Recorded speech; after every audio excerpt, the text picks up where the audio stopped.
the true leader, the true leader, our leader true with heart so bright, our leader true with heart so bright, guides with compassion through day and night, guides with compassion through day and night. Alhamdulillahi Rabbil Alameen wa salatu wa salamu ala Sayyidil Anbiya'i wal Mursaleen. Amma ba'd, fa'udhu billahi minash shaytanir rajeem. Bismillahir Rahmanir Rahim. As-salatu wa salamu alayka ya Rasulullah wa ala alika wa ashabika ya Habiballah. As-salatu wa salamu alayka ya Nabiyallah wa ala alika wa ashabika ya Nurallah. Welcome back to our series, The True Leader. We have been talking about different qualities of the Prophet ﷺ, which makes him the most uniquest of all characters, the most uniquest of all leaders. We talked about his integrity, his good character, his conduct with people. We're going to talk about how he wasn't just a leader, but he led by example. Who he was, or what he said, what he intended. His message wasn't just a message, he actually conducted that message as well. He performed that. And for a leader, it's important that what he says, he actually does as well. For a leader to lead by example is such a quality that not only does one earn the respect of his followers, but it also fuels the passion of the follower. So for a person to just take orders of someone, right, he might do it. But if that person giving the order says, I'm going to do it, you do it too. This is leading by example. This gives you passion. And that's why, for example, if we take the verse, Inna Allaha wa malaikatahu yusalluna ala nabi. And Allah subhanahu wa ta'ala starts this verse by saying, indeed Allah, the angels, they send salutations upon the Prophet sallallahu alaihi wasallam. Okay, there's an introduction. And then he says, Ya ayyuhalladhina amanu sallu alayhi wa sallimu taslima sallallahu alayhi wa sallam. Yani, O believers, you send salutations upon him and blessings. So Allah subhanahu wa ta'ala is telling you, giving you the passion first, that I do it, the angels do it, you should do it. So for a leader, right, for him to just say something and not do it himself, you probably get the job done.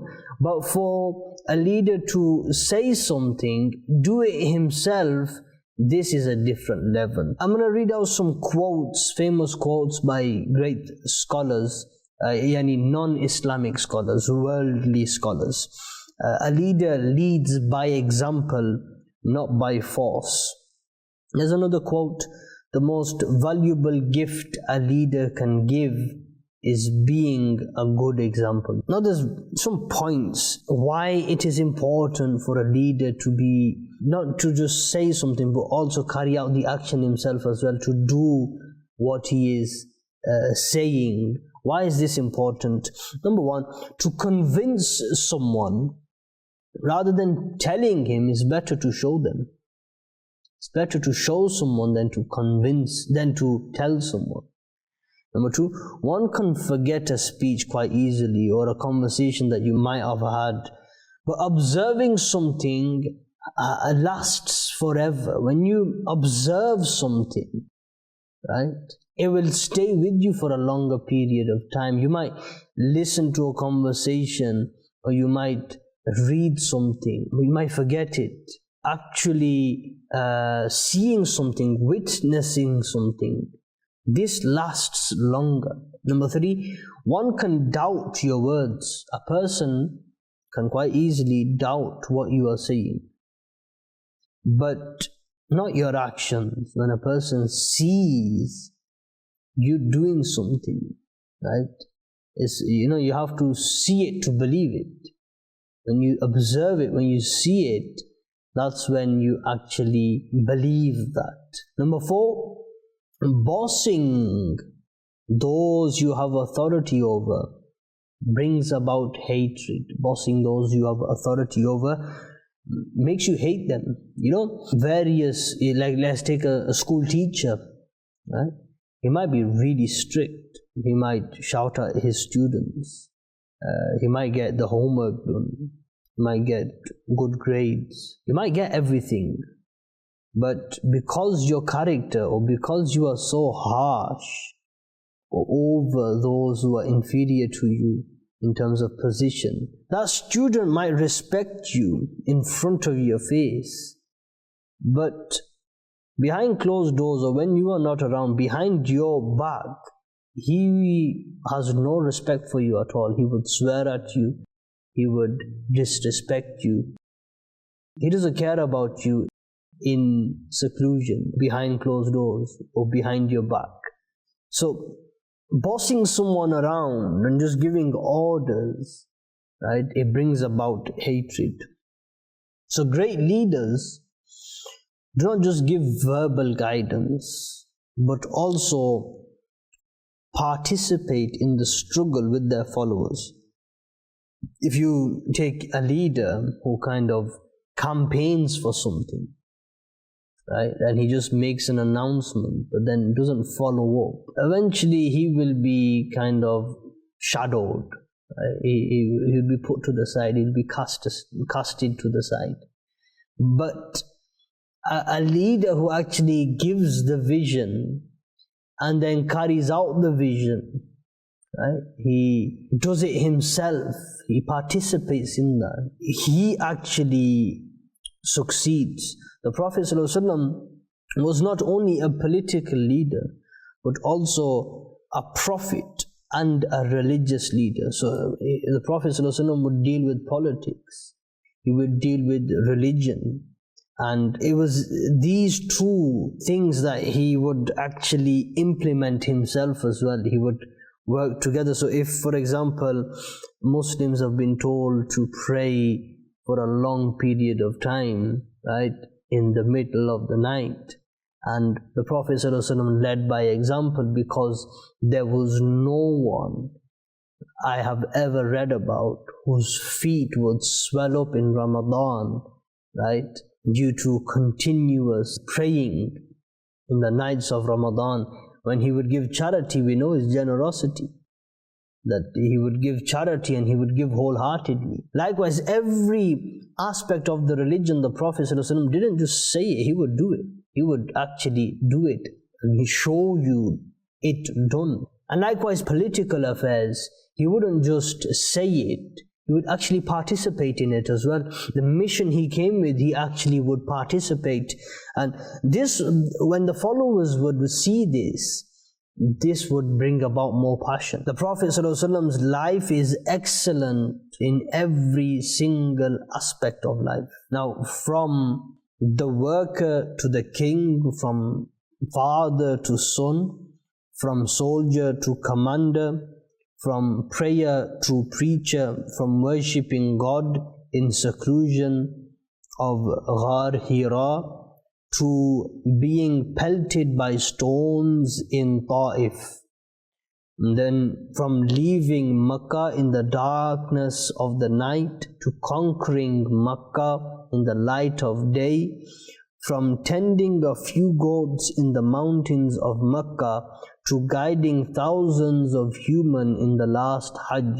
This example of the Prophet ﷺ in every aspect of life, from his days of infancy all the way up until the last Hajj, and then even up until now, right? Even on the day of judgment, his character is an example for everyone. Subhanallah. In summary, every aspect of his life was example, and his character shines bright as the moon. Now, in the battle of Khandaq, something quite unique happened. He, sallallahu alaihi wasallam, participated in actually digging the trenches. When we say he led by example in terms of religion, we talked about his prayer. But even politically, in political affairs or in warfare, he wouldn't just give the command to his soldiers to go and dig trenches. He would actually take part in those activities. So he actually took part in digging the trenches in Khandaq. And when everyone joins in goodness, Allah subhanahu wa ta'ala opens the door of mercy. You know, when everyone gets together and does something good, like collectively, Allah opens the doors of mercy. Allah subhanahu wa ta'ala rains His shower of mercy upon the group, the congregation. So when you do something together collectively, Allah subhanahu wa ta'ala loves this. So what happened was, in the actual battle of Khandaq, when they were digging the trenches, the companions, there were 3 of them, they were trying to break down this huge stone. They couldn't break it. It was like a boulder. It was not moving. And it had been around 3 days, consecutive 3 days, no one had ate. In the heat of Arabia, they were digging trenches. You could imagine how lethargic or how difficult that would have been for them. How drained of energy they would have been. And they were digging these trenches and getting ready for battle. And there was this one particular stone which was not breaking, and they put their efforts in, it wasn't moving. And the Prophet ﷺ, he's seen this stone and he's seen this scenario, and he takes hold of the mi'wal, the pickaxe, the instrument they were using to break the stone. He actually read Bismillah and he struck the stone, and 1/3 was taken off. Yani 1/3 of the stone or 1/4 of the stone was broken.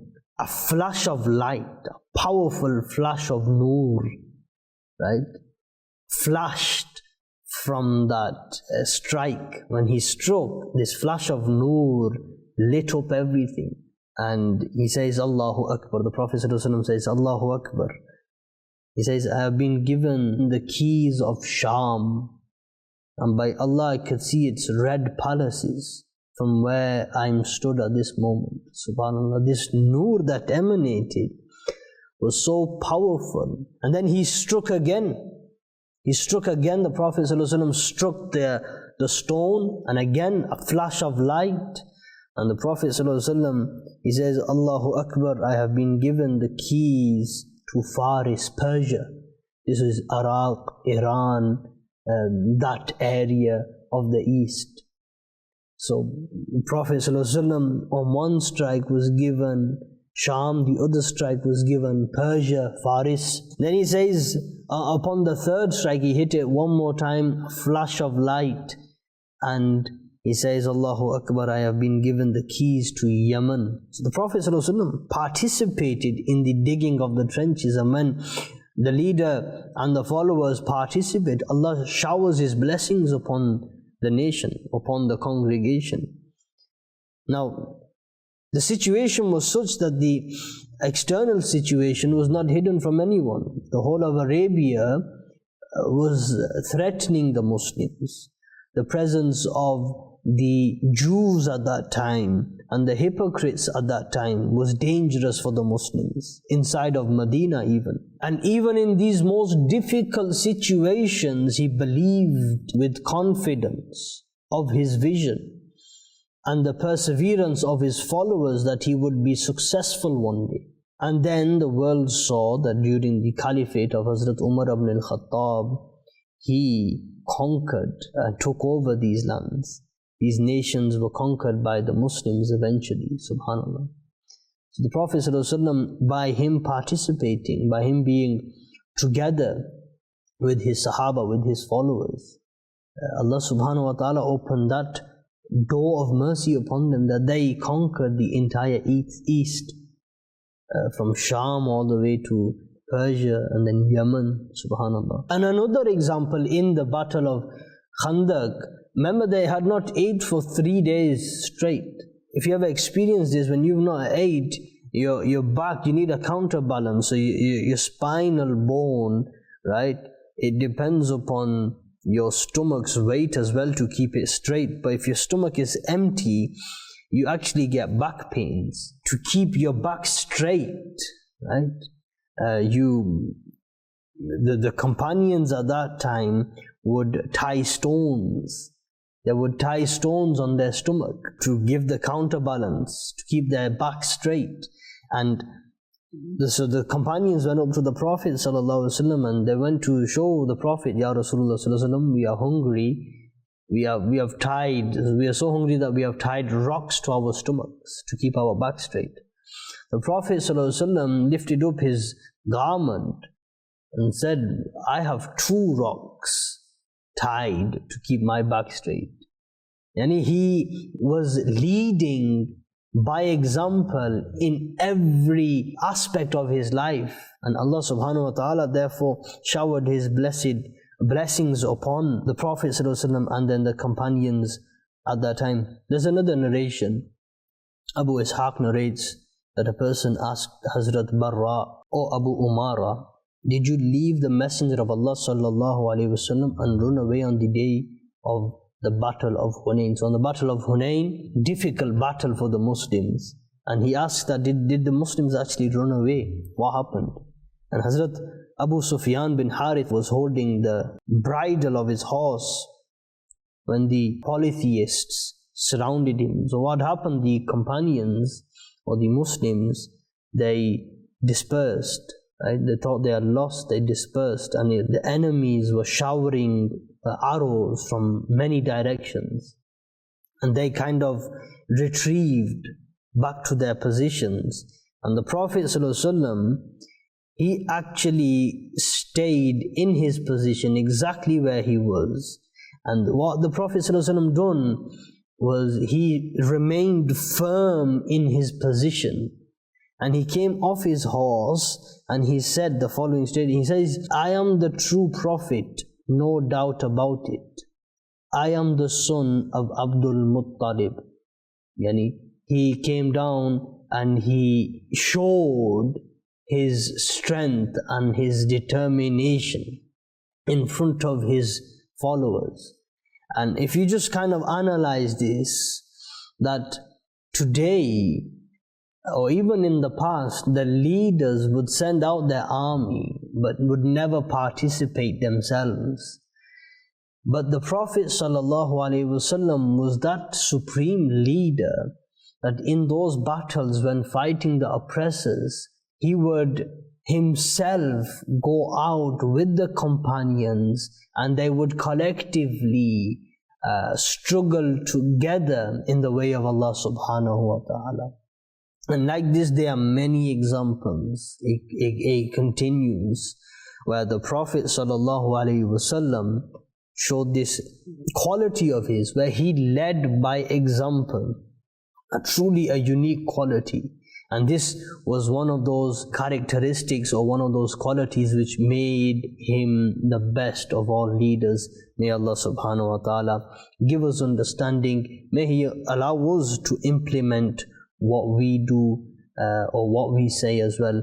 Ameen bijahi nabi al-amin. Sallu ala al-habib sallallahu ala Muhammad sallallahu alayhi wa sallam. The true leader, our leader true with heart so bright, our leader true with heart so bright, guides with compassion through day and night, guides with compassion through day and night.